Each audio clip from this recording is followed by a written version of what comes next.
औज़ुबिल्लाहि मिनश्शैतानिर्रजीम बिस्मिल्लाहिर्रहमानिर्रहीम। मुअज़्ज़िज़ सामिन इकराम, कुतुब्बीनी के हवाले से जब हम बात करते हैं तो इसके ज़वाल के असबाब को अगर देखना चाहें तो हमें आज से तकरीबन 6 दहाइयाँ पीछे मुड़ के देखना होगा। ये उस वक्त की बात है जब हम बचपन में मैं बतौर एक स्कूल के तालिब इल्म के, मुझे अच्छी तरह याद है कि मेरी वालिदा गिरामी खुदा उनको जन्नत नसीब करे, तो हमें रात को सोने से पहले मुख्तलिफ़ क़िस्से और कहानियाँ सुनाया करती थीं, और वो क़िस्से और कहानियाँ हमारे जहन को जिला बख्शने में एक अहम किरदार अदा करती थी। वक्त के साथ साथ ये सिलसिला हालात व वाक़यात की वजह से आज से अगर हम 2 दहाइयाँ पीछे देखें तो हमें पता चलेगा कि वाकई कुतुब्बीनी और जो ज़हनी इख्तिरा है नौजवानों में वो काफ़ी हद तक मादूम होता जा रहा है, जिसकी एक बुनियादी वजह यह है कि हम बहैसियत कौम किताब से दूर होते जा रहे हैं, और जो वालिदैन का जो रोल है बच्चों की तालीम व तरबियत में, और ख़ासकर ये जो बेड टाइम स्टोरीज़ का जो सिलसिला है, जबकि हमारे अलावा जो बाकी अक़वाम हैं वो बेड टाइम स्टोरी की बदौलत अपने बच्चों में उनकी ज़हनी नशोनुमा करने में बड़ा अहम रोल अदा करते हैं, और वो कमा हक़ इस फील्ड में कामयाब भी रहे हैं। तो अगर तक़लीद की बात है तो हमें मुस्बत तक़लीद भी अपनानी चाहिए। तो हमें उनके नक्श कदम पे अगर हम बेड टाइम स्टोरीज़ का हवाला दें तो ये उस वक्त का ज़माना है जब बेड टाइम स्टोरी की इस्तिलाह पहली मरतबा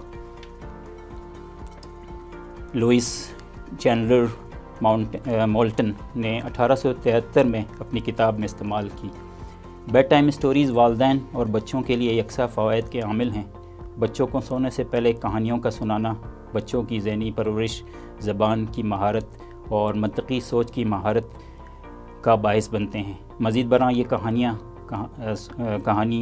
कहानियाँ कहानी सुनाने वाले और सुनने वाले के दरमियान जज्बाती बंधन ईजाद करती हैं। क़िस्सा गोई सीखने और सिखाने का आज़मूदा तरीक़ा। कहानियाँ सुनाने से बच्चों के अंदर छुपी सलाहियतें भी ज़ाहिर होने लगती हैं। उनकी दिलचस्पी कहाँ है ये भी पता चलता है, और बच्चे अपनी तख्लीक़ी सलाहियतों को भी उजागर करने में कामयाब हो जाते हैं। बच्चों की कहानियाँ दुनिया के हर ज़बान में मौजूद हैं। अगर इन्हें फरामोश किया जाता है तो इसका मतलब हम अपनी ज़बान में ज़ख़ीरा किए हुए लोक अदब को फरामोश कर रहे हैं। जैसा कि ये कहानियाँ असल में नासेहाना अंदाज़ में लिखी गई हैं, इसलिए इन्हें सबक आमोज़ कहानियाँ कहा जाता है।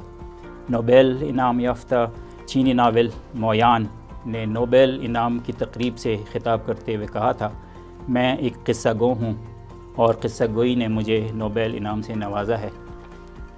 और पीटर हैंडकी के अल्फाज में, अगर कोई कौम अच्छी कहानी सुनाने वालों को खो देती है तो वो अपने बचपन को भी खो देती है। कहानियाँ सुनाने के हवाले से इस वक्त जो तहक़ीक़ हुई है वो भी काफ़ी दिलचस्प है कि बच्चों को कहानियाँ सुनाने से उनके जहनों में कौन सी तब्दीलियाँ जन्म लेती हैं। ऑक्सफोर्ड यूनिवर्सिटी प्रेस के मुताबिक की जाने वाली तहक़ीक़ में कहा गया है कि वालिदैन को अपने बच्चों को 9 साल तक कहानियाँ सुनानी चाहिए।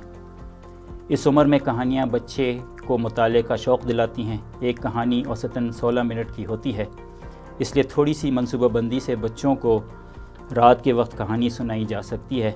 ये कहानियाँ बच्चों को सोने से पहले रिलैक्स करती हैं, उनके मुताले की आदत को बढ़ावा देती हैं और बच्चों और वालिदैन के रिश्ते को बरकरार रखती हैं।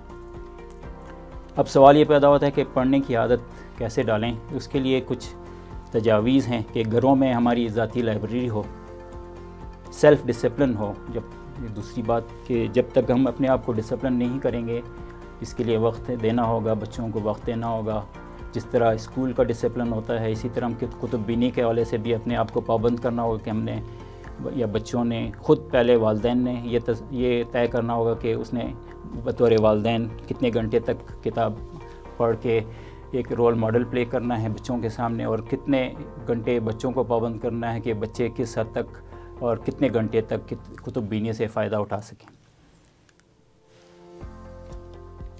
वक्त की तकसीम बंदी बराए किताब ख़ानी, ये भी एक अहम जुज़ है कि بچے کو ہم پابند اس وجہ سے زبردستی ہم پابند نہیں کر سکتے کہ آپ نے اس وقت اس کو ریلیکس کر کے اس کے اپنے ریلیکس موڈ میں جب ہوں تو کتاب کا دوست بنے اور کتاب بینی سے اپنے آپ کو مستفید کرے.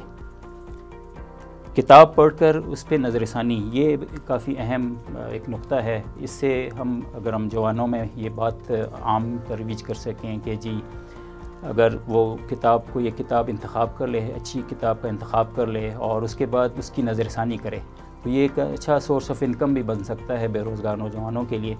اور مختلف کتابیں اور مختلف نظر ثانی کے ایسے تجزیہ کار اس دنیا میں موجود ہیں اور ان کی بیٹھک سے فائدہ اٹھا سکتے ہیں. اور انٹرنیٹ پہ بھی کافی ایسے ریسورسز اویلیبل ہیں جس سے ہمارا نوجوان طبقہ جو ہے وہ کتاب کی نظر ثانی کے حوالے سے جو کچھ اس کے پوائنٹس ہیں وہ سیکھ کر پھر کسی کتاب کا انتخاب کر کے اس پہ نظر ثانی کر کے اچھی خاصی جو ہے اسے اپنی انکم جنریٹ کر سکتے ہیں.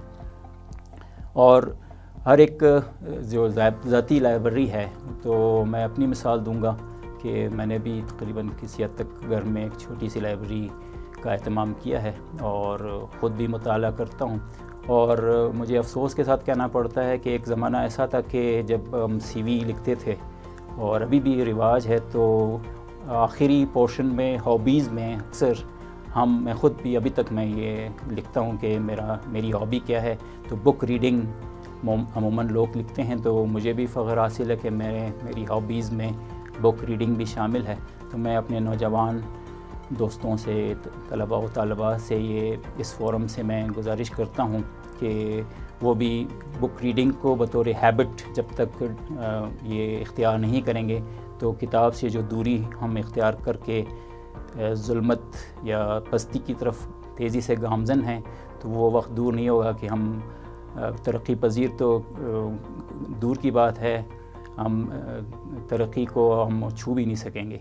تو اگر ہمیں دنیا کے ساتھ جو ترقی یافتہ دنیا ہے اس کے ساتھ اگر ہم نے قدم بقدم ملانا ہے تو اس کے لیے سب سے پہلے اپنے آپ کو تعلیمی میدان میں استحکام دینا ہوگا. اور اس کی بنیادی جو پہلی سیڑھی ہے وہ یہی ہے کہ ہم طالبات میں جو ہیں کتاب اور کتاب دوستی کو رجحان دیں.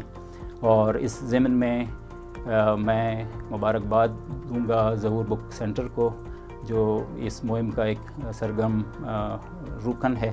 اور مجھے امید ہے کہ اس مہم میں انشاءاللہ باقی نوجوان جو ہیں اس بک سینٹر کا ساتھ بھرپور طریقے سے دیں گے اور ایک دن ایسا ہوگا کہ انشاءاللہ ہم تمام بحیثیت قوم جو ہیں ایک ترقی یافتہ قوم کی صف میں شامل ہو جائیں گے انشاءاللہ.